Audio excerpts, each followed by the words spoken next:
75 years ago today, more than 150,000 soldiers landed on beaches along a 50-mile stretch of a heavily fortified coast of France's Normandy region.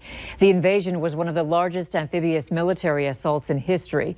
The Normandy landings would be called the beginning of the end of war in Europe. Tonight, Valley News Team's Mike Morgan introduces you to a man who was part of the historic mission and other World War II veterans who were part of a generation that made a significant difference. Just hours before June 6, 1944, the 101st Airborne, nicknamed the Screaming Eagles, were getting a jump on the Normandy assault.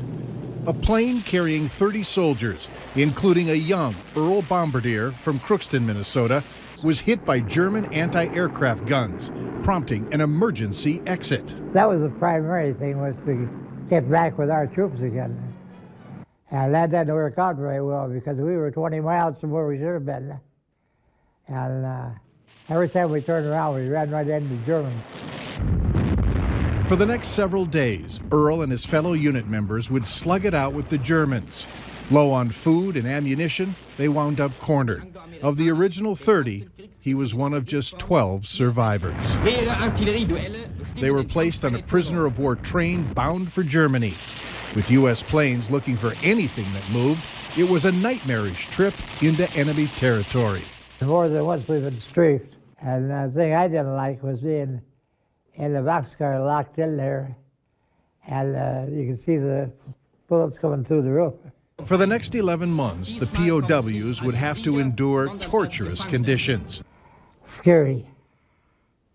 They put us through a lot of stuff that I don't think that Geneva Convention would have allowed a lot of that stuff, but we got away with it anyway. And, In May of 1945, Earl would be liberated. And to this day, he gives credit to God for getting him through it. How do you feel about being a part of such an incredible, historic event like D-Day? I'm darn proud of it. I think it's the old American spirit. Les Goodman of Emily, Minnesota, was one of 4 brothers who served in World War II. Each in a different branch. They all made it home. So I count my blessings. I was in over half a dozen major invasions, and I'm sitting here talking to you. Commonly referred to as the greatest generation, not only were the men and women who fought in World War II, but those who supported the war effort on the home front. They did so, as longtime NBC News anchor Tom Brokaw described, not for fame or recognition. Rather, it was the right thing to do. If there's anything like that since then? No. And for that, does that make you feel proud?